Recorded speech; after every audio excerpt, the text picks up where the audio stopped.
नमस्कार दोस्तों, फिर से हम लोग शुरू करते हैं आगे का। देखो, मैंने पार्ट 2 तक कंप्लीट करा दिया है, तो आप क्या करो, पार्ट 2 तक आप देख लेना। तो अगर देखो, ये जो चैप्टर है ना, वो काफी मोस्ट इम्पोर्टेंट है। यहाँ से क्वेश्चन पूछा जाएगा, पूछ सकता नहीं, पूछा जाएगा। कहाँ से पूछेगा? जो चैप्टर मैं कराऊंगा ना, वहां से अगर नहीं पूछा तो पढ़ाने के लिए मैं छोड़ दूंगा, और मैं आप जो बोलोगे मैं वही करूंगा। देखो, तो सबसे पहले हम लोग समझते हैं ना। देखो, हम लोगों ने यहाँ तक पढ़ लिया था, फिर से रिवीजन कर लेते हैं कि भारत के राष्ट्रपति के वीटो शक्ति। देखो, भारत के राष्ट्रपति का वीटो शक्ति क्या है। देखो, कह रहा है कि सामान्यतः हर देश में कार्यपालिका के प्रमुख को यह शक्ति दी जाती है कि यह विधायिका के द्वारा पारित विधेयक को अधिनियम बनने से रोक सके। यह शक्ति दो चरणों में दी जाती है। मतलब जो कार्यपालिका का एक अंग है ना हमारे राष्ट्रपति महोदय जी, तो जो भी विधायिका के द्वारा कोई भी बिल पास होके, दो बाई जैसा बिल हो पास होके राष्ट्रपति महोदय जी के पास जब आएगा, तो राष्ट्रपति महोदय जी ऐसा नहीं कि बिना देखे वो सिग्नेचर कर दे। उनके पास बहुत सारे ऑप्शंस होते हैं। पहला ऑप्शन होता है कि यदि कोई विधेयक ऐसा कानून बन रही है जो संविधान के मूल भावनाओं के विपरीत हो, से रोका जा सके। कौन रोकेंगे? राष्ट्रपति महोदय जी। दूसरा, यदि विधायिका को कानून के पक्षों के पर्याप्त विचार विमर्श न किया हो और जल्दीबाजी में उसे पारित कर दिया हो, तो उसे सुधारा जा सके। दो ऑप्शन राष्ट्रपति महोदय जी के पास होती है। मतलब दो ऐसे बिल के अगर ऐसा पक्ष बन रहा हो, तो राष्ट्रपति महोदय जी अपना निर्णय ले सकते हैं। इसी के लिए वीटो पावर लाया जाता है। देखो, ऐसा नहीं कि राष्ट्रपति को पास वीटो पावर संविधानिक दिया गया है। अनुच्छेद 111 के तहत अंतर्गत विधेयक को राष्ट्रपति महोदय के पास 3 विकल्प होते हैं। अपनी सहमति दे दे, अपनी सहमति को सुरक्षित कर ले, और विधेयक। देखो, यहाँ पे बहुत बड़ी बात बोला गया है। देखो, यहाँ पे बोला गया है, देखो क्या होती है ना, जब राष्ट्रपति के पास अनुच्छेद 111 के तहत कोई बिल आता है, तो राष्ट्रपति के पास 3 ऑप्शन होते हैं। या तो वो अपनी सहमति दे दे, सहमति का मतलब सिग्नेचर कर दे, वो बिल से कानून बन जाएगा, या तो अपनी सहमति को सुरक्षित रख ले। देखो, यहीं से वीटो पावर शुरू हो जाती है। या विधेयक धन विधेयक को छोड़कर पूर्ण विचार के लिए संसद के पास वापस लौटा दे, और ऐसी स्थिति में संसद विधेयक में संशोधन करने अथवा बिल संशोधन के लिए विधेयक राष्ट्रपति के पास भेजती है, तो राष्ट्रपति उसमें अपनी सहमति देनी ही पड़ती है। हाँ, ये एक ऑप्शन है कि मान लो कोई बिल था, बिल राष्ट्रपति महोदय जी के पास गया, राष्ट्रपति महोदय जी बोले कि भैया इसको आप फिर से अपना पूर्ण विचार करो, कुछ इस पे संशोधन करो, ये थोड़ा सा आपको सुधार की जरूरत है। अब क्या हुआ कि संसद के पास आ गया। अब संसद ने सुधार किया ना किया, कुछ भी करे, नहीं करेगा, क्योंकि राष्ट्रपति महोदय जी की बात तो मानना पड़ेगा। अब किया और फिर से राष्ट्रपति के पास आ जाती है, तो राष्ट्रपति महोदय जी को साइन करना ही पड़ेगा किसी भी कंडीशन में। विधेयक को अपने पास सुरक्षित रखने की शक्ति इसलिए प्रदान की गई है कि राष्ट्रपति किसी असंवैधानिक विधायक को रोक सके, और संसद जल्दीबाजी में विचार विमर्श किए विधेयक को देश हित में रोक सके। प्राय विश्व के सभी देशों में कुल 4 प्रकार के वीटो पावर लाए जाते हैं। तो देखो, हम लोग वीटो पावर को पढ़ते हैं। तो आपके दिमाग में चल रहा होगा क्या सर बिहार दरोगा में ये पूछेगा। देखो, पूछेगा ना पूछेगा ये तो कोई नहीं जानता, लेकिन है ही कितना टफ जो हम लोग को नहीं समझ में आएगा। अगर एग्जाम में आ ही गया और पढ़ लेंगे तो क्या नहीं बनेगा, अरे बन ही जाएगा, इसमें है ही क्या। देखो, तो वीटो के प्रकार है। एक होती है एब्सोल्यूट वीटो, बहुत सिंपल है। एब्सोल्यूट वीटो का मतलब होता है ना कि कोई भी, मतलब सिंपल समझो कि इसको छोड़ दो, बुक वाले बात को छोड़ दो, मेरी बात को सुनो, कि राष्ट्रपति किसी विधेयक को पूरी तरीका से रिजेक्ट कर देता हूँ। रिजेक्ट का मतलब होता है कैंसिल कर दिया। वह विधायक अपनी मंजूरी नहीं देता हो जिससे कानून नहीं बन पाता। पता है पता है, अगर मंत्रिमंडल का अस्तित्व ही समाप्त हो, तो विधेयक को गैर सदस्य के द्वारा प्रस्तुत किया गया हो। समझ रहे हो आप? समझ रहे हो कि नहीं समझ रहे हो? समझ में आया? देखो कह रहा ना अब्सोल्यूट वीटो क्या होती है ना कि वो अपने पास राष्ट्रपति महोदय जी रख लेते हैं। देखो इसमें क्या गया, इसके अंतर्गत विधेयक को सुरक्षित रखने का अधिकार होता है। देखो विधेयक का मतलब ये मत समझना विधेयक विधेयक क्या होता है, बिल होता है, बिल बिल। कौन सा बिल? चूहा वाला बिल नहीं, कानून वाला बिल होता है। पूरे तरीका से बिल कानून बनने के लिए तैयार होता है, सिर्फ राष्ट्रपति महोदय जी को साइन करना होता है, बस वो वाला विधेयक की बात कर रहा हूँ। इसका प्रयोग भारत के अलावे अन्य देशों में भी होता है। इसमें राष्ट्रपति विधेयक को अपने पास सुरक्षित रख लेता है। इसका प्रयोग गैर सरकारी सदस्यों को विधेयक के संदर्भ में, सरकारी विधेयकों के संदर्भ में जब मंत्रिमंडल त्याग पत्र दे दे तो दूसरा मंत्रिमंडल अस्तित्व में आ जाएगा, इसलिए ये किया जाता है। ठीक है, तो समझ में आ गया ना? एब्सोल्यूट वीटो का मतलब पूरी तरीका से क्या किया जाता है, अस्वीकार कर देते हैं राष्ट्रपति महोदय जी। मतलब ना राष्ट्रपति उस पर हस्ताक्षर ही नहीं करते। तो हस्ताक्षर ही नहीं करेंगे तो क्या होगा, कानून बनेगा? अभी नहीं बनेगा। लेकिन पता है ये आमतौर पर कहाँ होती है, अगर कोई गैर सदस्य, पता है ये इस तरह का बिल जानते हो कौन कब होती है? देखो कोई एमपी के द्वारा ऐसा नहीं हो सकता, क्योंकि एमपी क्या है, पब्लिक, जो मेंबर ऑफ पार्लियामेंट का जो अध्यक्ष होते हैं, सदस्य होते हैं, वो जनता का प्रतिनिधि होता है। तो भाई कोई भी एक बिल लाएगा तो वो सोची समझ के लाएगा ना, ऐसा तो नहीं ना कि फालतू चीज लेके चलाएगा और उसको राष्ट्रपति रिजेक्ट कर देंगे, नहीं। तो पर्सनली जानते हो एब्सोल्यूट वीटो वहां लागू किया जाता है जब कोई प्राइवेट मेंबर विधेयक लाता है। प्राइवेट मेंबर का मतलब समझते हो ना, जो संसद से पारित हो जाता है लेकिन राष्ट्रपति उसे मंजूरी नहीं देता, वो रद्द हो जाता है। ये तभी ऐसा होता है जब काउंसिल ऑफ मिनिस्टर बदल जाती है या नई सरकारी पुराने सरकार में लागू करना चाहती है। जैसे पूर्ण वीटो का मतलब होता है ना बिल को सीधे ना कहना, बस इतना जान लो। अब आती है अगला है स्थगन वीटो। देखो स्थगन, देखो ये वाले वीटो जो है ना, ये वाले वीटो हम लोग को देश में यूज नहीं किया जाता। ये जनरली भारत में इसका कोई यूज नहीं है। ये राष्ट्रपति अमेरिका में जनरली किया जाता है। देखो ये भारत के राष्ट्रपति द्वारा नहीं किया जाता, तो ये हम लोग को नहीं पढ़ना। अगला है निलंबन, जिसको बोला जाता है सस्पेंसिव वीटो। सस्पेंसिव वीटो क्या होती है ना कि इस स्थिति में राष्ट्रपति उस विधेयक को संसद के पास पूर्ण विचार के लिए मतलब रिकंसिडरेशन बोल सकते हो। जैसे मान लो राष्ट्रपति के पास भेजा, अब राष्ट्रपति जी जो सिग्नेचर करेंगे नहीं, तो राष्ट्रपति बोल रहे हैं ना कि जाइए भाई आप पूर्ण विचार कीजिए, इसमें रिकंसिडरेशन कीजिए और वापस भेज देता है। यानी राष्ट्रपति कहता है ना कि आप इस पर दोबारा विचार करें, समझ रहे हो? तभी हाँ, एक कंडीशन और है कि अगर विचार विमर्श करने के बाद दोबारा राष्ट्रपति के पास आया तो पता है ना राष्ट्रपति जी को मजबूरी में साइन करना ही पड़ेगा। अगर संसद ने उस विधेयक को फिर वैसा पारित कर देती है जब राष्ट्रपति रोक नहीं सकता, उसे मंजूरी देना ही पड़ता है। समझ रहे हो? तो ये भारत में यूज होता है, इसी को बोला जाता है सस्पेंसिव वीटो। हिंदी में इसको बोलते हैं हम लोग, क्या बोलते हैं, क्या बोला जाता है, स्थगन वीटो। देखो है ना, स्थगन बोलो या निलंबनकारी वीटो, वीटो बोलो। क्या क्या लिखा गया है मैं भी देख लेता हूँ थोड़ा सा। देखो मैं तो बुक देखता नहीं भाई, मैं तो अपना दिमाग से पढ़ाता हूँ, क्योंकि मैंने पढ़ा है बहुत अच्छे से समझ के। देखो है निलंबनकारी वीटो, यही होती है। देखो यही बोला गया ना, यही बोला गया ना कि निलंबनकारी वीटो के अंतर्गत राष्ट्रपति के पास भेजा गया कोई भी विधेयक, संविधान संशोधन हो या धन विधेयक। देखो हाँ, एक चीज समझ लो, यहाँ पे मैंने सॉरी नहीं ध्यान दिया, संविधान संशोधन और धन विधेयक में ऐसा नहीं कर सकता। संविधान संशोधन हो या धन विधेयक हो, राष्ट्रपति जी को साइन करना पड़ता है। बट इसके अलावा कोई और विधेयक हो तो राष्ट्रपति संसद को पूर्ण विचार के लिए वापस भेज सकता है। इसका प्रयोग भारत के अलावा अन्य देशों में भी किया जाता है। ठीक है, तो यहाँ तक हम लोगों ने समझ लिया है, आगे चलते हैं।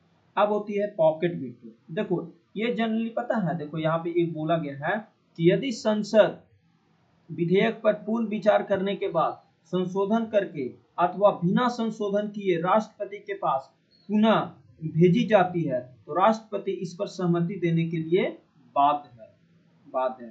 देखो एक चीज और समझो यहाँ पे, एक देखो मेरे को दिमाग में आ गया, जो संशोधन वाला होती है ना, कोई भी संशोधन विधेयक आता है राष्ट्रपति महोदय जी के पास, तो राष्ट्रपति जी को सिग्नेचर करना पड़ता है। पता है ये अनुच्छेद नहीं, संशोधन लाया गया था, अमेंडमेंट लाया गया था, 24वां अमेंडमेंट था। कोई भी 24वां जो अमेंडमेंट था ना, मुझे अभी ध्यान आया, 24वां अमेंडमेंट जो था, अमेंडमेंट, उसमें कोई भी अमेंडमेंट जो था ना, 24वां अमेंडमेंट में बोला गया था कि अगर कोई भी संशोधन विधेयक आता है तो राष्ट्रपति महोदय जी को सिग्नेचर करना ही पड़ेगा। समझ रहे हो आप?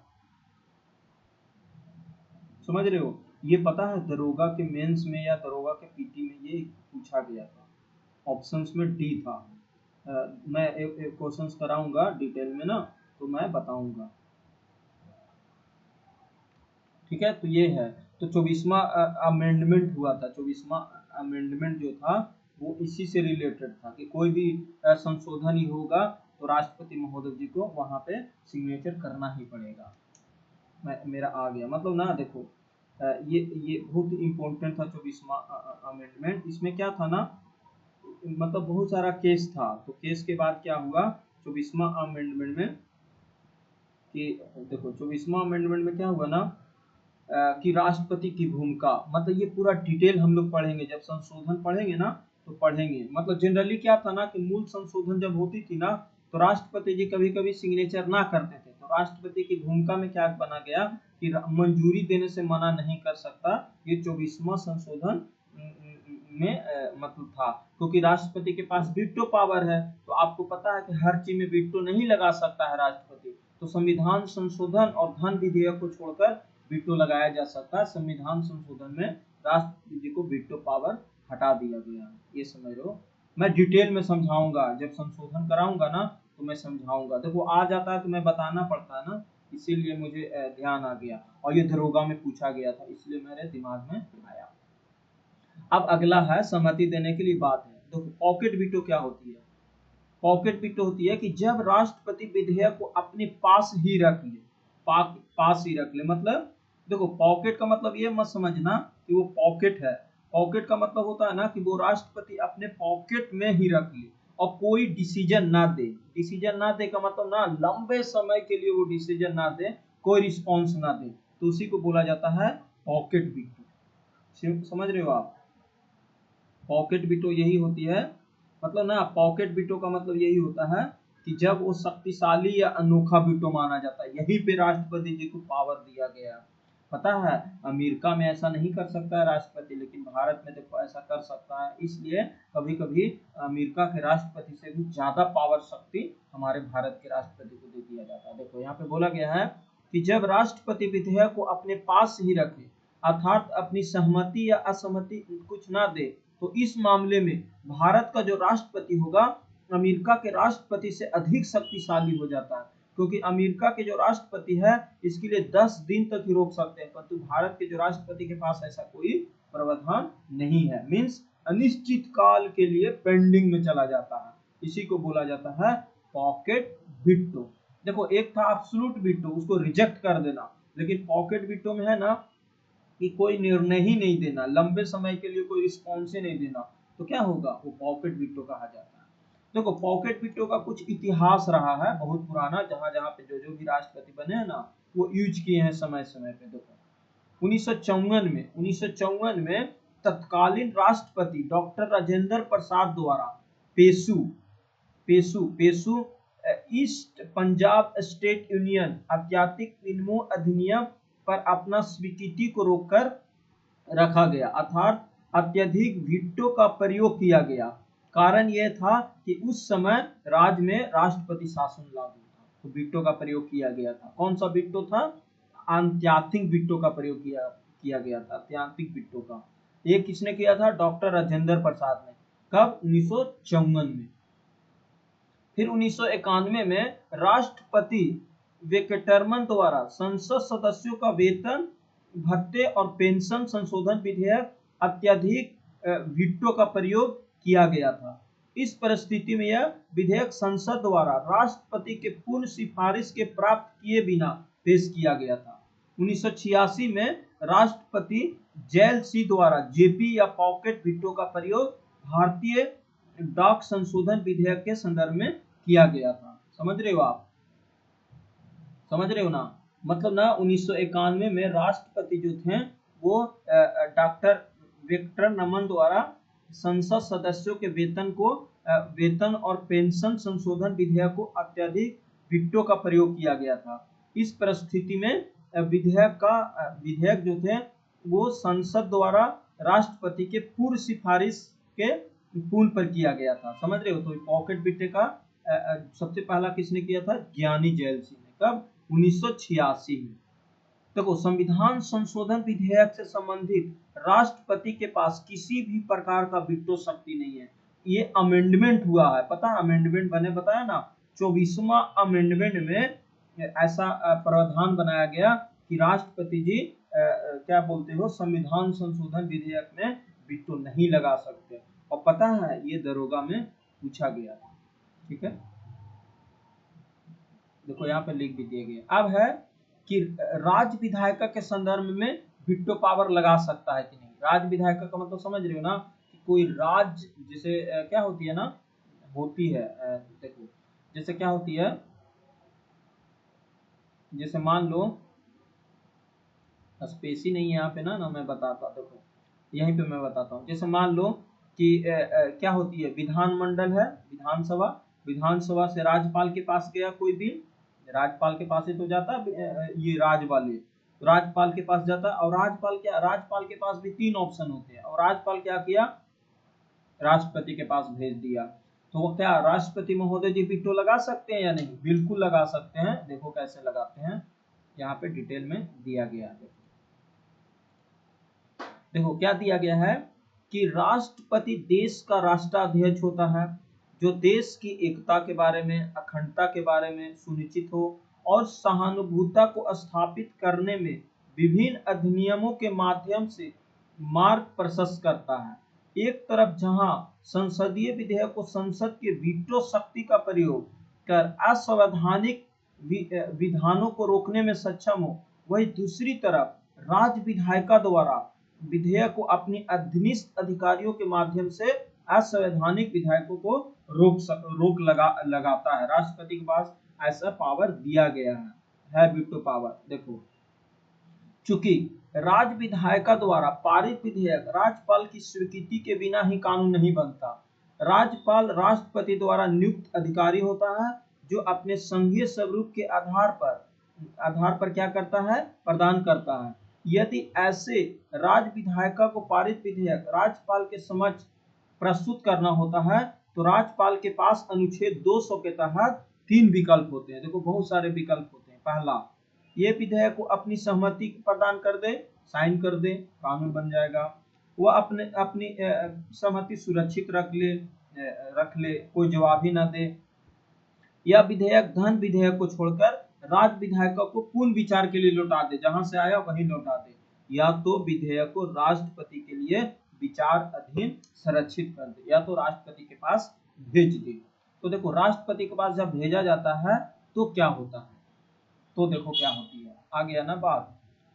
यह विधेयक राज्यपाल के राष्ट्रपति विचार अधीन के लिए राष्ट्रपति के पास 201 के तहत निम्नलिखित विकल्प होते हैं। देखो 200 के तहत तो राज्यपाल राष्ट्रपति के पास भेजते हैं, लेकिन जो निर्णय लेने की क्षमता है ना वो 201 के तहत है। राज्यपाल राष्ट्रपति को कोई भी बिल भेजेगा 200 के तहत, मतलब अनुच्छेद 200 के तहत, और राष्ट्रपति 201 के तहत अपना डिसीजन लेंगे। क्या क्या डिसीजन लेने की क्षमता दिया गया उनको? विधेयक को अपनी सहमति दे मतलब साइन कर दे, विधेयक को अपनी सहमति सुरक्षित रख ले, कोई डिसीजन ना दे, राज्यपाल के माध्यम से विधेयक को पूर्ण विचार के लिए अपने विधायिका के पास वापस भेज दे। यदि राज्य विधायिका विधेयक में संशोधन अथवा बिना संशोधन किए राज्यपाल के द्वारा राष्ट्रपति के पास भेजती है, तो राष्ट्रपति अपनी सहमति देने के लिए बाध्य नहीं है, अर्थात विधायिका राष्ट्रपति को वीटो निरस्त नहीं कर सकती। मतलब समझ में आया? मतलब कह रहा ना कि जब राज्यपाल के माध्यम से कोई विधेयक राष्ट्रपति के पास भेजा गया, ठीक है। अब राष्ट्रपति महोदय जी ने राज्यपाल को फिर से भेज दिया, बोला कि आप इस पे पुनः विचार कीजिए। लेकिन पुनः विचार के बाद फिर से राष्ट्रपति के पास आ गया, तो भाई राष्ट्रपति के पास पावर है कि उसको साइन करना ही पड़ेगा, उसको निरस्त नहीं कर सकता है, ठीक है। देखो ये मामला जानते हो ना, हाल ही फिलहाल की बात है, आपने सुना होगा, खबर करंट अफेयर तो पढ़ते ही होंगे। तो ये तमिलनाडु वर्सेस राज्यपाल के बीच एक कंडीशंस आ गया था, और इसमें इंटरफेयर ले लिया सुप्रीम कोर्ट, और फिर से इंटरफेयर लेना पड़ा राज्यपाल। देखो क्या हुआ ना कि बहुत सारे पेंडिंग पड़ा हुआ था बिल बिल मतलब ना पास हो चुका था, विधानसभा से पास हो चुका था, सिर्फ राज्यपाल के पास पेंडिंग पड़ा हुआ था, और राज्यपाल जी थे वो साइन कर ही नहीं रहे थे, बहुत दिन से पड़ा हुआ था। तो जो तमिलनाडु की सरकार थी ना, वो सीधे सुप्रीम कोर्ट चली गया। अब सुप्रीम कोर्ट गया तो सुप्रीम कोर्ट ने बोला कि आपके पास से कौन सा अधिकार दिया गया है कि आप बिल को बिना साइन किए आप पेंडिंग में रखे जा रहे हो। तो तो क्या हुआ, राज्यपाल महोदय जी अब राष्ट्रपति के पास चले गए, वो बिल को क्या किया, राष्ट्रपति महोदय जी के पास रख दिया। अब राष्ट्रपति महोदय जी सुप्रीम कोर्ट से 14 सवाल पूछ दिया कि आप ये बताइए कि कौन सा हम ले सकते हैं डिसीजन, कौन सा नहीं ले सकते हैं, क्योंकि इसमें पावर दिया गया ना अनुच्छेद 200 अनुच्छेद 201, यही तो दो अधिकार दिया गया, समझ रहे हो। इसके तहत विवाद था, पूरा विवाद हुआ था, आपने खबर को अच्छे से देखा भी होगा, ठीक है। बस दरोगा बन जाओ आप लोग मजा से, और उसके बाद धुआं धुआं कर दो सब। और देखो ये जान लो भाई, दरोगा ये लास्ट वैकेंसी है इस बार का, अगर नहीं बना तो भूल जाना अगले 5 साल, फिर प्लान बी लेके चलना होगा। दरोगा का सपना टूट जाएगा, क्योंकि जिसके पास एज रहेगा वो तो चलो ठीक है, नए लौंडे, लेकिन जो पुराने लौंडे हो चुके हैं उनका एज तो खत्म हो चुका रहेगा, तो दरोगा कैसे बन पाएंगे। ऐसा तो नहीं ना कि वो फिर से होगा, ऐसा नहीं होता। इसलिए पूरा झोंक दो, अपने आप को पूरा झोंक दो, जितना झोंकना है झोंक दो। देखो अगला है राष्ट्रपति की अध्यादेश जारी करने की शक्ति, अनुच्छेद 123 में बोला गया। देखो वीटो की पावर की शक्ति कितना में था, 111 में था। 111 के तहत वीटो पावर दिया जा सकता था। अनुच्छेद 200 में क्या था, अनुच्छेद 200 में था कि राष्ट्रपति महोदय जी के पास भेजा जाता है कोई बिल राज्यपाल के द्वारा, और 201 में क्या था कि उस पर डिसीजन लेने का अधिकार राष्ट्रपति जो को है। तो ये सब अनुच्छेद हम लोग याद करते चलेंगे, क्योंकि आगे हम लोग को फिर से पढ़ना पड़ेगा। देखो अगला है, राष्ट्रपति को ये अनोखी विधायी शक्ति प्राप्त है जिसे अध्यादेश कहा जाता है। देखो अध्यादेश एक शॉर्ट टर्म कानून होता है। जैसे मान लो कि देश में लोकसभा ना चल रहा हो, राज्यसभा ना चल रहा हो, और देश में एक ऐसे कानून की जरूरत पड़ गया, और उस समय तो है नहीं कि चल रहा हो क्या बोलते हो लोकसभा राज्यसभा, तो राष्ट्रपति के पास एक पावर होती है कि शॉर्ट टर्म के लिए हम क्या करें, एक कानून ला दें ताकि हमारा काम निकल जाए। ऐसे शक्ति का प्रयोग देश के राष्ट्रपति के द्वारा किया जाता है। क्या होती है, भारतीय संविधान का अध्यादेश का प्रावधान है भारत शासन अधिनियम 1935 से लिया गया है। 1935 पता है, भारत का सबसे महत्वपूर्ण अधिनियम है। पूरा संविधान का कॉपी पेस्ट देखोगे ना तो यहीं से कर लिया गया है। इस शक्ति का प्रयोग अप्रत्याशित अथवा अलंघनीय मामलों से निपटने के लिए किया जाता है। इसका प्रभाव शक्ति संसद द्वारा बनाए गए कानून की तरह होती है, परंतु इस पर प्राकृतिक अल्पकालिक अवधि की होती है। मतलब ऐसा नहीं कि आप 2-3 साल के लिए आप अध्यादेश ला दो, नहीं। अध्यादेश का एक शॉर्ट टर्म होता है, क्योंकि ये ऐसा समय में लाया जाता है जब देश में लोकसभा और राज्यसभा ना चल रहा हो, या देखो राज्यसभा या लोकसभा नहीं, कोई एक नहीं चल रहा हो, एक चल रहा हो, एक ना चलने से क्या होगा, कानून बन जाएगा, नहीं। कानून जब बनती है जब राज्यसभा भी एक्टिव हो, लोकसभा भी एक्टिव हो, तो और लोकसभा एक्टिव ना हो, मान लो कि बहुमत में कोई सरकार ना हो और राष्ट्रपति लगा हो, या कोई कारणवश कुछ और हो चुका हो, तो उस समय राष्ट्रपति के पास पूरा पावर है कि अध्यादेश लाए। देखो अध्यादेश में क्या क्या होती है, अनुच्छेद 123 के तहत अध्यादेश जारी करने का निम्नलिखित परिस्थितियां होती है। क्या क्या परिस्थितियां होती है समझते हैं। देखो ये होती है कि यदि यदि राष्ट्रपति को ऐसा प्रतीत हो कि विधि के निर्माण की तत्काल आवश्यकता हो, सरकार के समक्ष आकस्मिक परिस्थिति विद्यमान हो, संसद के दोनों सदन में अथवा एक सत्र में ना हो, बोला ना, या तो दोनों या एक ना हो, दोनों होगा तो भी, एक ना होगा तो भी। राष्ट्रपति संघ सूची और संवर्ती सूची से विषयों पर अध्यादेश जारी कर सकता है। यदि किसी राज्य के राष्ट्रपति शासन हो या राष्ट्रपति आपातकाल लगा हो तो राष्ट्रपति अपने सूची पर भी अध्यादेश जारी कर सकता है। ठीक है, सॉरी, यहां तक समझ में आ गया अच्छे से। तो अध्यादेश कब जारी किया जाता है? जब ऐसा विपत्ति हमारे देश में आ गया हो। देखो अध्यादेश की अवधि क्या होती है, देखो ये विवादास्पद है लेकिन समय दिया गया है इसका। अध्यादेश संसद के पुनः बैठक होने पर दोनों सदनों के समक्ष प्रस्तुत किया जाता है। यदि संसद के दोनों सदनों को अध्यादेश को पारित कर देता है तो अध्यादेश कानून के रूप ले लेता है। यदि संसद के द्वारा इस पर कार्रवाई नहीं की जाती तो संसद को दोबारा बैठक के 6 हफ्ते बाद तक अध्यादेश समाप्त हो जाता है।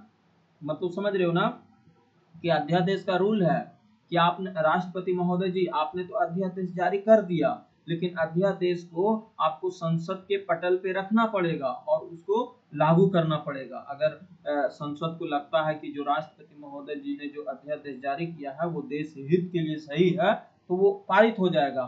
लेकिन अगर संसद को नहीं लगता है, मान के चलो नहीं लगता है संसद को, कार्रवाई नहीं की, कोई कार्रवाई नहीं की, ना कोई बैठक हुआ, तो क्या होगा, 6 हफ्ता के बाद वो अध्यादेश ऑटोमेटिक समाप्त हो जाएगा। क्यों? क्योंकि कानून कब बनेगा? ऐसा तो नहीं ना कि राष्ट्रपति ने साइन कर दिया हो तो कानून बन जाएगा, नहीं, कानून बनता है लोकसभा राज्यसभा का 2/3 बहुमत हो, जैसा भी हो, पास होने के बाद राष्ट्रपति के पास आता हो। तो यहाँ पे तो 3 बॉडी काम करता है तो कानून बनता है, यहाँ पे एक ही बॉडी से कानून बन जा रहा है, तो ऐसा नहीं होगा।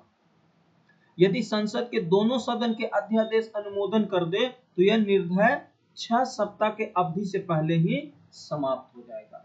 समझ रहे हो ना? बिल्कुल, ये होती है। फिर देखो यहाँ पे है कि यदि संसद के दोनों सदनों की बैठक अलग अलग तिथि का पुनः बुलाई जाती हो तो 6 सप्ताह वाली अवधि की तिथि से गिनी जाती है। किसी अध्यादेश की अधिकतम 6 महीने ही हो सकती है। अगर अगर अगर संसद ने कोई रिस्पॉन्स नहीं दिया तो 6 सप्ताह, अगर रिस्पॉन्स दे दी जाती है तो मैक्सिमम 6 महीने तक हो सकती है और संसद को मंजूरी ना मिलने पे 6 सप्ताह में स्वाहा खत्म हो जाती है। संसद के 2 सत्रों के अधिकतम 6 महीने की होती है। देखो संसद सत्र कब चलता है? एक तो बजट सत्र चलता है, जैसे अभी अक्टूबर नवंबर चल रहा है, जनवरी आएगा, फरवरी आएगा तो कौन सा सत्र शुरू हो जाएगा? बजट सत्र। फिर कौन सा सत्र? बारिश वाले मौसम में शुरू हो जाती है, जिसको बोला जाता है मानसून सत्र, बारिश वाला। और एक होती है 3 सत्र मेनली देखोगे ना तो चलती है हमारे देश में, 6-6 महीना के गैप में हो जाता है। लेकिन अगर कोई इमरजेंसी देश में संकट हो तो संसद बुलाया जा सकता है राष्ट्रपति के द्वारा। जैसे भारत और पाकिस्तान के बीच युद्ध हो रहा था तो युद्ध तो ज्यादा बढ़ा नहीं, अगर बढ़ जाता तो राष्ट्रपति महोदय जी को संसद सत्र बुलाना पड़ता और युद्ध का डिसीजन लेना पड़ता, तो आगे का प्रक्रिया काफी जटिल हो जाता। फिर पता है नेशनल इमरजेंसी लगाना पड़ता। नेशनल इमरजेंसी में 358 जो अनुच्छेद है वो एक्टिव होता, फिर 19 चला जाता। जो हम लोग अभी पढ़ा रहे हैं वो तो ठीक है, पढ़ाते रहते हैं, लेकिन आप फालतू चीज नहीं बोल सकते हो कि ये कर दो वो कर दो, कुछ नहीं बोलना, आप खाओ पियो और रहो, बस यही होता है। जब युद्ध हो जाती है तब युद्ध की वैसा देश संकट में चला जाता है। तो भगवान न करे कि ऐसा कभी हो किसी देश के साथ लड़ाई। देखो लड़ाई झगड़ा करने से किसी का भला हुआ? नहीं, किसी का भला नहीं हुआ, और कोई नहीं चाहता है कि कोई देश किसी से लड़े, क्योंकि लड़ाई करने से मुझे नहीं लगता कि कोई फायदा किसी का होने वाला है। ठीक है, यहाँ तक क्लियर हो गया होगा अच्छे से। देखो भाई मैं जल्दी जल्दी पढ़ा रहा हूँ क्योंकि न्यायपालिका भी कराना है, विधायिका भी कराना है, पूरा पॉलिटी को 10 दिन के अंदर सुहा करना है। जो वीडियो देख लिया उसका पूरा रिवीजन हो जाएगा अच्छे से, और जो नहीं देखा उसके लिए कोई बात नहीं, मत देखना, लेकिन देख लेना, मैं तो कहूँगा देख लेना। देखो अगला है कि राष्ट्रपति के अध्यादेश संबंधित शक्तियां पर सर्वोच्च न्यायालय का क्या ओपिनियन है, क्योंकि भाई सर्वोच्च न्यायालय भी तो बैठे हुए हैं। देखो 1970 के आरसी कूपर मामले में न्यायालय ने कहा कि राष्ट्रपति की संतुष्टि पर असद्भाव के आधार पर प्रश्न चिन्ह लगाया जा सकता है। 44वें संविधान संशोधन अधिनियम में इस बात को और अधिक स्पष्ट करते हुए लिखा गया कि राष्ट्रपति की संतुष्टि को असद्भाव के आधार पर चुनौती दी जा सकती है। डीसी डीसी वाधवा 1987 में उच्च न्यायालय ने कहा कि अध्यादेश को भाषा परिवर्तित किए बिना विधानसभा द्वारा अध्यादेश के संदर्भ में पारित किए पुनः उसे प्रश्न चिन्ह लगाया जा सकता। देखो कुछ समझ में आया? नहीं, मैं समझाता हूँ ना। देखो देसी भाषा में मैं समझाता हूँ, क्योंकि पढ़ाई का मतलब ही क्या होता है, जो बच्चा, टीचर का काम ही क्या होता है, आखिरी छोर वाले बच्चे को समझा देना। जैसे खान सर के आपने देखा होगा ना कि अगर मुझे क्वांटम फिजिक्स किसी किसान को समझाना हो तो मेरे अंदर वो क्षमता होना चाहिए कि मैं उसको समझा दूं, बिल्कुल। लेकिन क्वांटम फिजिक्स किसान को समझा तो देंगे, लेकिन वो किसान अगर साउथ का हो तो कैसे समझेगा? वो इंग्लिश में ही समझेगा, नहीं तो अपनी भाषा में समझेगा। समझ रहे हो आप? समझ रहे हो जी? तो देखो यहाँ पे राष्ट्रपति अध्यादेश संबंधित शक्तियां के सर्वोच्च न्यायालय का क्या डिसीजन है और सर्वोच्च न्यायालय क्या कहता है, समझ रहे हो ना? सर्वोच्च न्यायालय देखो क्या कहता है। 1970 के मामला क्या था, देखो मैं एकदम देसी भाषा में समझाता हूँ। 1970 का जो आरसी कूपर मामला था ना, इस केस में सुप्रीम कोर्ट ने कहा कि राष्ट्रपति की अध्यादेश जारी करने की शक्ति न्यायिक समीक्षा जुडिशरी रिव्यू के अधीन है। सोचो, जुडिशरी रिव्यू समझ रहे हो ना? रिव्यू कर सकता है सुप्रीम कोर्ट, कर सकता है, उसके पास भी पावर है। मतलब ना कि अगर अध्यादेश मनमाना या असंवैधानिक पाया गया तो सर्वोच्च न्यायालय उसे रद्द कर सकता है और अध्यादेश संविधान के अनुच्छेद का उल्लंघन नहीं कर सकता। इसका मतलब हुआ ना कि राष्ट्रपति महोदय जी के पास भी ऐसा कोई पावर नहीं है कि कोई ऐसा अध्यादेश ला दे जो संविधान के खिलाफ। ठीक है, समझ रहे हो ना? यही था। देखो यही, देखो ये छोटी सी बात को मैंने सिंपल भाषा में समझा दिया, देसी भाषा में मैंने यही समझाया कि सुप्रीम कोर्ट कहता है कि राष्ट्रपति अध्यादेश तो जारी कर सकता है, उसके पास शक्ति दी गई है अनुच्छेद 111 के तहत, बिल्कुल सॉरी 123 के तहत आप कर सकते हो। 111 के तहत बिट्टो है, 123 के तहत आप अध्यादेश जारी कर सकते हो। लेकिन जुडिशरी रिव्यू में भी आएगा, मैं जुडिशरी रिव्यू करूंगा। सुप्रीम कोर्ट बोलता है कि मैं जुडिशरी रिव्यू करूंगा और मैं देखूंगा कि जो आपने अध्यादेश लाए हो वो देश के संविधान के अनुसार है या देश के खिलाफ है। सॉरी, देश के नहीं, संविधान के खिलाफ है। अगर खिलाफ है तो मैं रद्द कर सकता हूँ। लेकिन 44वां संविधान हुआ ना, उसमें 44वां संविधान में क्या कहा गया? देखो 44वां संविधान में कहा गया, इस संशोधन के बाद 1978 में जब इस संशोधन के बाद स्पष्ट कर दिया गया कि राष्ट्रपति केवल ऐसी स्थिति में अध्यादेश जारी कर सकते हैं जब तत्काल कानून बनाने की आवश्यकता हो। तत्काल मतलब को इमरजेंसी हो, तब राष्ट्रपति बिना उचित कारण अध्यादेश जारी नहीं कर सकता। बिना उचित का मतलब ना कि जब वो कोई लोकसभा और राज्यसभा चल रहा हो तो राष्ट्रपति के पास ऐसा क्या फालतू का समय है जो अध्यादेश जारी कर दे, नहीं कर सकता है। राष्ट्रपति महोदय जी अध्यादेश उसी समय जारी कर सकता है जब कोई इमरजेंसी हो, इमरजेंसी लगा हो, तभी कर सकता है। इमरजेंसी लगा नहीं हो मतलब इमरजेंसी ऐसा हो लगे कि उनको कानून लाना चाहिए, तभी कर सकता है। ठीक है, ये बोला है। देखो ये मामला है 1887 का, कौन सा है? डीसी वाधवा मामला। इसमें कहा था कि एक बिहार का केस था, बिहार सरकार ने अध्यादेश को बार बार पुनः जारी किया था और अस्थायी कानून बन जाए। सुप्रीम कोर्ट ने इसे असंवैधानिक बताया। कहा कि न्यायालय ने कहा है कि अध्यादेश एक अस्थायी है, टेम्पोररी कानून है, परमानेंट नहीं है, परमानेंट नहीं है, एक टेम्पोररी प्रावधान है, इसे बार बार दोहराया नहीं जा सकता। ये लोकतंत्र के मूल भावनाओं, रूल ऑफ लॉ को ठेस पहुंचाती है। समझ रहे हो ना? मैंने बोला ना कि अध्यादेश क्या होती है, एक टेम्पोररी कानून होती है, उसको 6 महीने के लिए या मैक्सिमम मैक्सिमम 6 सप्ताह, सॉरी मिनिमम 6 सप्ताह और मैक्सिमम 6 महीने तक ही आप लगा सकते हो, इसके बाद वो खुद खत्म हो जाता है। ठीक है, तो यहाँ तक आपको क्लियर हो गया होगा अच्छा से। अब आते हैं राष्ट्रपति जी की क्षमा की शक्ति। देखो राष्ट्रपति महोदय जी क्षमा भी कर सकते हैं अनुच्छेद 72 के तहत। देखो भारतीय संविधान के अनुच्छेद 72 द्वारा यह शक्ति दी गई है कि राष्ट्रपति निम्न आवेदन के तहत शक्ति है कि वो क्षमा कर सकते हैं। कैसे? संघीय विधि के द्वारा दंडनीय व्यक्ति को, सैन्य न्यायालय द्वारा दंडित व्यक्ति को, मृत्यु दंड पाए गए व्यक्ति को, मृत्यु दंड पाए गए व्यक्ति को। समझ रहे हो? समझ रहे हो? देखो क्षमा करने की शक्ति, मैं क्षमा करने वाली शक्ति को मैं एक एक करके मैं समझाता हूँ। देखो ये पूछता है एग्जाम में, 72 वाले ना बहुत अच्छा से समझते हैं। देखो इसमें कितने तरह की क्षमा होती है, जो राष्ट्रपति की क्षमा करने का शक्ति है। अनुच्छेद कितना है आप जान लो, अनुच्छेद 72 है। ठीक है, इसको समझते हैं अच्छा से। देखो ये सब वर्ड जो है ना थोड़ा सा कानूनी वर्ड है, लेकिन इसको हम लोग सिंपल लैंग्वेज में समझ लेंगे। समझ रहे हो? देखो क्या कह रहा कि राष्ट्रपति की क्षमादान की शक्ति, सबसे पहले जानो क्षमादान की शक्ति कितना में है, अनुच्छेद 72 में। देखो पहला है कि लघुकरण। देखो लघुकरण, लघुकरण, लघुकरण, लघुकरण में तो समझते हो ना, क्या समझते हो लघुकरण? क्या?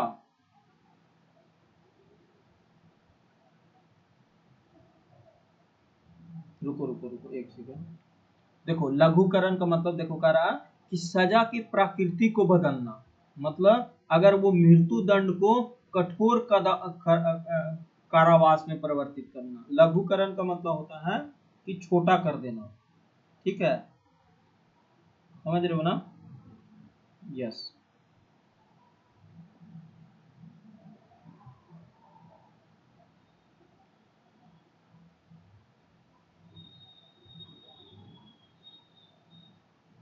समझ रहे हो? देखो तो लघुकरण का मतलब क्या होती है, लघुकरण का मतलब होता है कि कोई सजा अगर किसी को फांसी पड़ गया हो तो फांसी को किसमें, कारावास में चेंज कर सकता है। ठीक है, कारावास में चेंज किया जा सकता है। लघुकरण मतलब इसका मतलब होती है ना, इसका मतलब होती है लघुकरण। लघुकरण का मतलब यही होता है। तो आगे मैं देख लेता हूँ क्या, नहीं यही है लघुकरण। लघुकरण का मतलब यही होता है कि हम उसको सजा को क्या करेंगे, कम कर देंगे। कम नहीं करेंगे मतलब ना, उसको सजा को हम पूरी तरीका से क्षमा नहीं कर सकते हैं, उसकी कम कर सकते हैं। मतलब ना दंड परिवर्तन जो बोला जाता है लघुकरण, कि सजा के प्रकृति को बदल देना। इसका मतलब हो गया कि जो कठोर सजा के हल्की सजा में बदल देना। मान लो कि अगर किसी को मृत्यु दंड को आजीवन कारावास में बदल देना, अगर किसी को 10 यही है। ठीक है, परिहार, परिहार देखो क्या होती है, परिहार, परिहार, परिहार है सजा की मात्रा को बदलना। मतलब ना जैसे 2 वर्ष के कठोर कारावास को 1 वर्ष के कठोर कारावास में बदलना, परिहार इसी को बोला जाता है। परिहार मतलब टाइम पीरियड को कम कर देना। फिर है विराम लगाना, विशेष परिस्थितियों की वजह से सजा को कम करना, जैसे विराम लगाना। देखो ये क्या होती है ना, वहां लगाया जाता है जैसे कोई दिव्यांग है, विकलांग है, या कोई महिला गर्भवती की आपदा के कारण हुआ है, तो उसको क्या किया जाता है, विराम लगाया जाता है। ठीक है, ये होती है। फिर है कि प्रति विलंबन, मतलब किसी दंड के कुछ समय के लिए टालने की प्रक्रिया को प्रति विलंबन कहा जाता है। जैसे फांसी के संदर्भ में फांसी को टाल देना। जैसे मान लो किसी का फांसी आज पड़ने वाले था, तो क्या करती है वो फांसी को पूरी तरीका से टाल देना, आगे डेट एक्सटेंड कर देना। समझ रहे हो आप? तो देखो सबसे पहले समझते हैं क्षमा, फिर से समझ लेते हैं क्षमा। क्षमा का मतलब होता है माफ कर देना। इसकी तकनीकी मतलब होता है अपराधी कभी भी हुआ ही नहीं। क्षमा का मतलब होता है ना कि अपराधी की पूरी सजा को पूरी तरीका से माफ कर देना। मतलब ऐसे व्यक्ति को ऐसे मुक्त कर दिया जाता है जो कोई किसी का अपराध नहीं किया हो। जैसे मान लो किसी की मौत की सजा सुना दी गई और राष्ट्रपति उसे क्षमा कर दे, तो बिल्कुल वो व्यक्ति आजाद हो जाएगा। यही होगा ना। दूसरा होती है दंड परिवर्तन। दंड परिवर्तन का मतलब ना कि किसी कुछ समय के लिए टाल देना। जैसे मान लो कि किसी की व्यक्ति को मान लो सजा में बदल देना, तो ये होती है। ठीक है, यहाँ तक हम लोगों ने क्लियर कर लिया अच्छे से।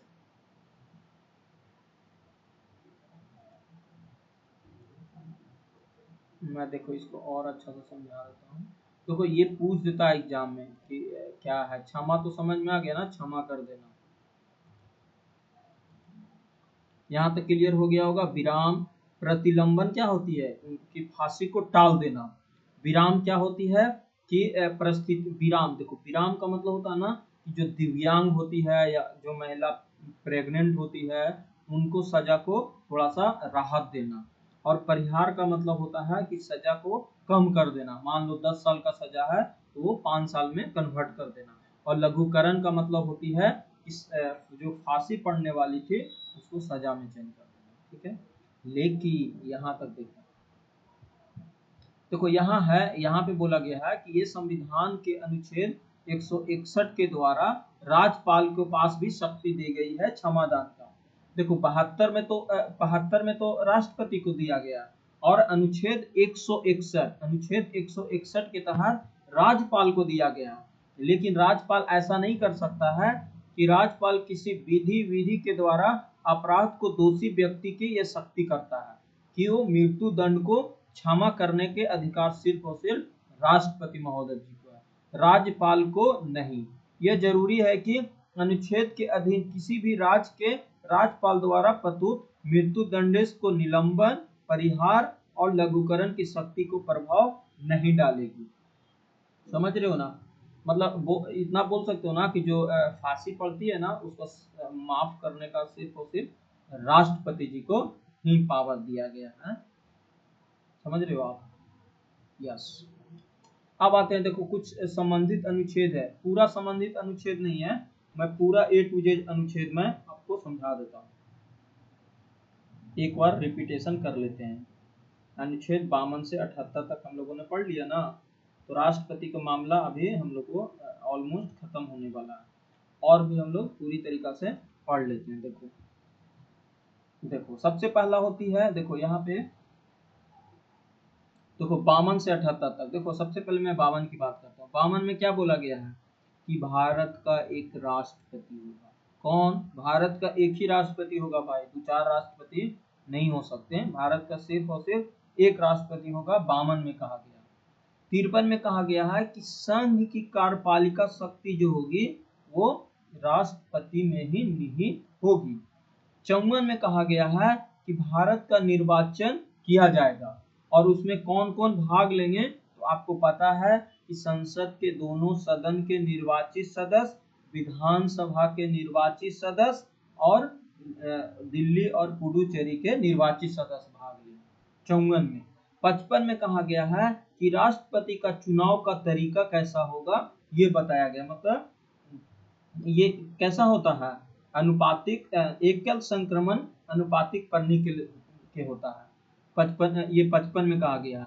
56 में कहा गया है कि उसका टाइम पीरियड कैसा होगा, कितना साल के लिए राष्ट्रपति जी बनेंगे। 57 में कहा गया है कि कोई राष्ट्रपति कितनी बार चुनाव लड़ सकता है। 58 में कहा गया है पूर्व मतलब 58 में कहा गया है कि उसका क्वालिफिकेशन क्या होगा, योग्यता क्या होगा। 59 में कहा गया है कि उसकी शर्तें क्या होगी। और 60 में क्या है, सफर। 60 में सफर। और 61 में क्या है, इम्पीचमेंट। आपको पता है इम्पीचमेंट में कौन भाग लेगा, इम्पीचमेंट में सिर्फ और सिर्फ संसद के दोनों सदन के या तो वो मनमोनित होंगे वो और निर्वाचित होंगे वो दोनों भाग लेंगे। यहाँ पे राज्यसभा सॉरी विधानसभा और दिल्ली और पुडुचेरी के भाग नहीं लेते, या तो वो मनमोनित हो या निर्वाचित हो भाग नहीं लेते। ठीक है, यहाँ तक हम लोगों ने समझ लिया।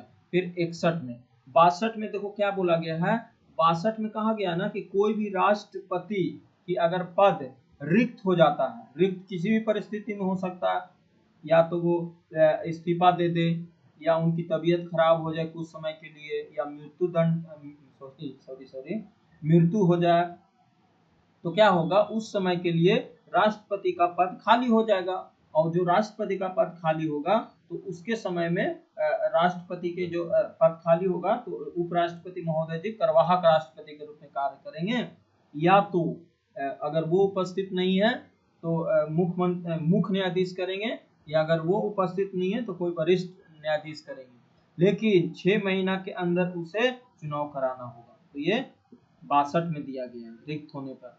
63 आप देखो 63 से शुरू होती है, 62 तक हमारा उपराष्ट्रपति का पद है। तो यहाँ तक हम लोगों ने अच्छे से पढ़ लिया।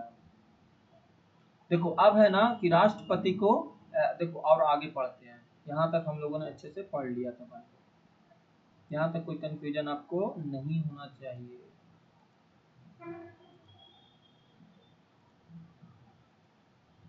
देखो इतना फास्ट सिलेबस पढ़ना पड़ेगा, अगर 2-3 महीना में सिलेबस का बहुत लंबा सिलेबस है, लेकिन ओरिएंटेड चीज पढ़ना है, फालतू चीज नहीं पढ़ना है। बाबर अकबर हुमायूं नहीं पढ़ना है, वो एग्जाम के लिए उतना सफिशिएंट नहीं है। अगर जिसको पढ़ना है बाबर अकबर हुमायूं वो पढ़े, मैं तो नहीं पढ़ाऊंगा, देखना मेरे चैनल पे बाबर अकबर हुमायूं नहीं मिलेगा, क्योंकि उसकी कोई अहमियत नहीं रहा, खास करके अभी के समय में। देखो राष्ट्रपति की क्या पावर है, राष्ट्रपति की शक्ति का प्रयोग कब कब किया जाता है, हमारे संविधान में। देखो भारत के मूल संविधान में राष्ट्रपति के शक्ति का प्रयोग के संदर्भ में प्रधानमंत्री और मंत्री परिषद की सलाह बाध्यकारी स्वरूप एक निश्चित प्रावधान नहीं है। देखो ऐसा कोई रूल रेगुलेशन नहीं बनाया गया है, लेकिन आगे देखो पढ़ो कि जब विवाद की स्थितियां उत्पन्न हुई है तो सर्वोच्च न्यायालय यूएनओ के मामले में कहा है कि राष्ट्रपति वही रहेंगे जो प्रधानमंत्री और उनका मंत्रिमंडल सलाह देंगे। समझ में आया? मतलब ना कि राष्ट्रपति अपने मन से कुछ नहीं कर सकते हैं, कुछ भी नहीं कर सकते हैं, जो करेंगे वो प्रधानमंत्री जी और मंत्रिमंडल के सलाह पे ही करेंगे, यही कहा गया। पुनः 42वां संविधान संशोधन के माध्यम से इस बात के तौर पे स्पष्ट करते हुए अनुच्छेद 74 में सलाह के अनुसार राष्ट्रपति को कार्य करने के लिए बाध्य कर दिया गया। देखो बाध्य कर दिया गया। देखो ये 42वां संविधान संशोधन में किया गया था कि कोई भी प्रधानमंत्री डिसीजन लेगा या मंत्री परिषद डिसीजन लेगा तो राष्ट्रपति जी का डिसीजन ही होगा। मतलब ना अगर मान लो प्रधानमंत्री महोदय और उसकी मंत्री परिषद महोदय जी जो बोल दिए वो राष्ट्रपति भी बोलेंगे हाँ। जैसे नहीं होता है कि घर में अगर पापा हो और मम्मी हो, पापा हो मम्मी हो और दादा हो, तो दादाजी का तो पावर खत्म हो जाता है। तो पापा मम्मी डिसीजन लिए कि हमको एक फ्लैट खरीदना है दिल्ली में, पटना में, कहीं पे, या कोई दूसरा काम करना है, तो दादाजी से राय मशवरा लेने जाएंगे। तो दादाजी बोलेंगे नहीं, फ्लैट क्या है खरीदेगा, पैसा हमको दे दोगे। क्या आपको लगता है कि दादाजी के बात को मानेंगे? नहीं, बोलेंगे बुढ़ा तुम चुप रहो, तुम्हारा समय चला गया। लेकिन यहाँ ऐसा नहीं होता है, मैं संविधान के अनुसार ये बात वर्ड यूज नहीं करूंगा, लेकिन यहाँ पे भी यही होता है, राष्ट्रपति के पास कोई ऐसा पावर नहीं है, सारा प्रधानमंत्री जी और मंत्री परिषद के कार्य से ही निर्णय लिया जाता है। और ये भी देखो 42वां संविधान संशोधन में ये कर दिया गया है कि जो प्रधानमंत्री और मंत्री परिषद डिसीजन लेगा वो राष्ट्रपति को मानना ही पड़ेगा। ठीक है, ये बोला गया। हाँ, ये तो 42वां संविधान संशोधन हुआ। अगर संविधान संशोधन की बात किया जाए तो वहां एक 24वां संविधान संशोधन हुआ, वहां पे भी वीटो पावर नहीं लगा सकता है, क्योंकि आपको पता है ना कि बिल में वीटो पावर लगाते हैं राष्ट्रपति महोदय जी। तो संविधान संशोधन में आप वीटो पावर नहीं लगा सकते हो। 24वां संविधान संशोधन में कह दिया गया है कि आप वीटो पावर यहाँ नहीं लगा सकते हैं। जो भी संविधान संशोधन आएगा आपके पास, आप साइन कर दीजिएगा, बस आपका काम सिर्फ साइन करना है। ठीक है, समझ रहे हो आप? तो ये सब डिटेल आपको पता होना चाहिए, क्योंकि एग्जाम में किसी भी तरीका से क्वेश्चन पूछा जा सकता है। समझ रहे हो भाई लोग? यस। देखो अगला है, देखो अगला कहा गया है देखो अगला क्या आ गया है कि फिर से पुनः 42वां संविधान संशोधन के माध्यम से अनुच्छेद 74 में यह प्रावधान किया गया कि राष्ट्रपति उस सलाह को मंत्री परिषद के पास पुनर्विचार के लिए तो भेज सकेगा, एक थोड़ा सा राहत दिया गया राष्ट्रपति जी को, परंतु अगर मंत्री परिषद उसे पुनः विचार चाहे वो संशोधन करके या बिना संशोधन के राष्ट्रपति के पास भेजती हो, तो इस स्थिति में राष्ट्रपति के पास सलाह देने के लिए बाध्य होगा। समझ में आया ना? देखो राष्ट्रपति के पास एक थोड़ा सा राष्ट्रपति जी को रिस्पेक्ट के लिए दिया गया है कि भैया प्रधानमंत्री जी ने कोई डिसीजन लिया या मंत्री परिषद ने कोई डिसीजन लिया, राष्ट्रपति जी को पास भेजा, तो राष्ट्रपति जी अपना एक औपचारिक रूप से फिर से भेज सकते हैं कि आप इस पे निर्णय लीजिए, थोड़ा सा चेंज कीजिए। राष्ट्रपति जी को लग सकता है कि शायद ये इसमें चेंजिंग की जरूरत है, लेकिन इन लोग क्या किए, कुछ नहीं किए, बोले अरे आप राष्ट्रपति जी आप चुप रहिए, सब सही था। तो फिर से अगर उन्होंने भेज दिया तो राष्ट्रपति महोदय जी को साइन करना ही पड़ेगा। समझ रहे हो ना? ये बात है, बहुत सिंपल भाषा में मैंने समझा दिया।